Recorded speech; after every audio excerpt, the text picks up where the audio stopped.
मुझे सोने का झुमका मिला है। अरे गंजो महाराजा। हाँ तो गाइस आ चुके हैं एक और न्यू ब्लॉग के साथ। काफी दिनों से मैं ब्लॉग नहीं बना पा रहा था, उसके पीछे बहुत बड़ी वजह थी। आज से हम डेली ब्लॉग अपलोड करने की कोशिश करेंगे और आज हम लोग जा रहे हैं पूर्णगिरी माता रानी के दर्शन करने। और इन लोगों को देख के ऐसे लग रहा है यानी कितनी सालों से सोए नहीं हो। तो फाइनली गाइस हम टनकपुर पहुंच चुके हैं। अब यहाँ से कुछ दूर तक पैदल चलना पड़ता है, फिर हमको मिलती है ये गाड़ी और फिर इस गाड़ी में बैठ के हम चल देते हैं माता रानी के मंदिर की तरफ। इस गाड़ी में बैठे बैठे रात से दिन कब निकला है पता ही नहीं चला और आगे बहुत सारी चीजें हैं दिखाने को, बस आप मेरे साथ ब्लॉग में बने रहना। अब ये लोग हमको रास्ते में उतार देते हैं क्योंकि इनकी आगे गाड़ी नहीं जा सकती। अब यहाँ से हम लोगों को इन पहाड़ों की पैदल यात्रा करनी पड़ेगी, तब जाके कहीं माता रानी के दर्शन होंगे। और मैं आपको कुछ दिखाना चाहता हूँ भाई, इस ब्रिज को देखने के बाद किसको उसको पबजी की याद आ गई। अब काफी सारी सीढ़ियाँ चढ़ ली है, लेकिन आगे की सीढ़ियाँ चढ़ने के लिए हमें थोड़ी आराम की जरूरत है। फिर क्या यहाँ के एक छोटे से धर्मशाला में रुक जाते हैं और ये लंबे लंबे पेड़ खिड़की से देखने में काफी सुंदर लग रहे थे। खैर छोड़ो, थोड़ा सा आराम करने के बाद मैं यहाँ पर नहा धो के रेडी हो जाता हूँ और ये भाई सब अपने कपड़े पहन रहे हैं। यहाँ तक तो सब ठीक था, लेकिन इन महाराज की देखो भाई, ये नहा धो के सो भी जाते हैं। ओए चलें, चलना दो। अब इन महाराज को नींद से उठाने के बाद जो भी सामान हम घर से लेके आए थे, जैसे कि बैग, ये सब सामान हमारा इस कट्टे में भर दिया जाता है और हमारा बैग जूता जो भी था वो भैया अपने साथ ले जाते हैं सुरक्षा के लिए। और हम लोग प्रसाद लेके आगे का सफर जारी कर देते हैं। नंगे पैर पैदल चलने में काफी अच्छा लग रहा था। जय माता दी।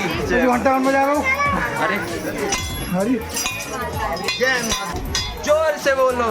अब इन लोगों की हालत देखकर समझ सकते हो कितना थक चुके हैं, चोटी पर आ चुके हैं।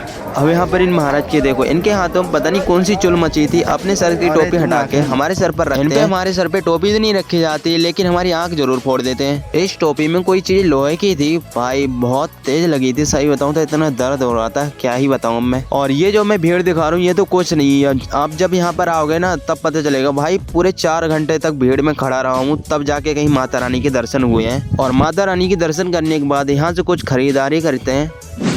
ये महाराजा। अरे चील उड़ के आ रही जा, यहीं बैठा कि यहीं।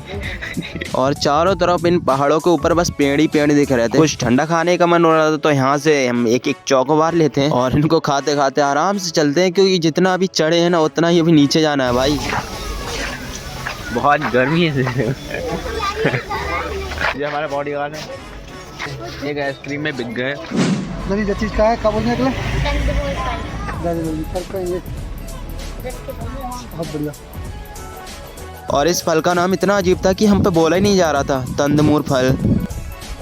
एकदम टेस्टी। तूने खाया ना कैसे?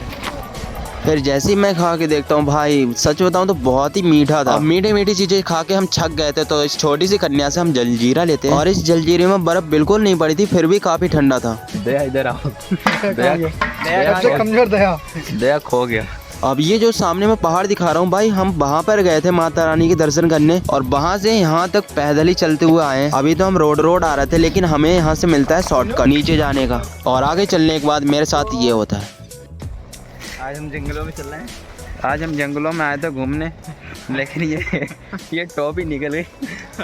ये हमने पहन ली। चलो गद्दारी कर पे चुपचाप लगा तो करना, मैं आगे ना बढ़ूँ इधर से। भाई महाराजा लग रहा हूँ। महाराजा महाराजा। मेरा बाज कहाँ है? बाज। तो गाइस मैं पहाड़ों में घूम रहा था, लेकिन ये मुझे सोने का झुमका मिला है, पता नहीं कौन सा झुमका है। और जैसा कि मैं अभी आ चुका हूँ शारदा नदी के पास, जो कि इन पहाड़ों के बीच से गुजरते हुए जाती है। अब यहाँ पर इतने इतने बड़े पत्थर थे कि एक पत्थर से दूसरे पत्थर तक जाने तक बंदर की तरह छलांग मारनी पड़ रही थी। ये है हमारी शारदा नदी और वहाँ पर चोटी पर बैठी हमारी माता। अगर वहाँ से कभी देखो तो यही नदी दिखेगी। और कुछ देर बाद अपने वस्त्र उतार के हम आते हैं इस नदी में नहाने। नदी जी में कौन सी है साल?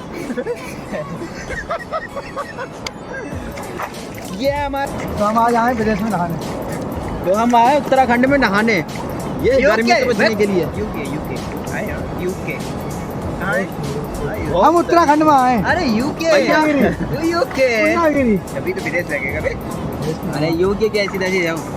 तो गाइस अगर इस गर्मी से बचना है तो उत्तराखंड तो आना पड़ेगा मेरी जान। सच बताऊं तो बहुत ठंडा पानी है इस शारजा नदी में। और वापस जाते वक्त मैं क्या देखता हूँ, थोड़े से पानी में बहुत सारी मछलियाँ थी। और ये रहा इंडिया और नेपाल का बॉर्डर है जी। इसे क्रॉस करने के बाद फाइनली हम आ चुके हैं नेपाल। मात्र नेपाल एक ऐसा देश है जिसमें बिना वीजा के हम लोग जा सकते हैं। अब हम लोगों ने प्रसाद तो यहाँ पे ले लिया है, बस ये भीड़ से डर लग रहा है। इतनी लंबी लाइन लगा रखी है, ये पता नहीं हमारा नंबर कब आएगा। और ये रहा हमारा सिद्ध बाबा का मंदिर। और फिर मंदिर में प्रसाद चढ़ाने के बाद हम आ जाते हैं भोजन करने। अभी भी हम नेपाल में हैं और यहाँ पर सबसे अच्छी बात ये है यहाँ के लोग बहुत प्यार से बोलते हैं। और यहाँ पर हमारी थाली भी आ चुकी है। यहाँ पे खाना भी सही था, 50 रुपए था। उसमें भी 4 तंदूरी रोटियां मिलती है। खाना खाने के बाद हम क्या देखते हैं, ठहरा हुआ पानी और डूबता हुआ सूरज, जो कि देखने में काफी सुंदर लग रहा था। और ये वही पुल है जो कि नेपाल को भारत से मिलाता है और भारत के लोगों को नेपाल से।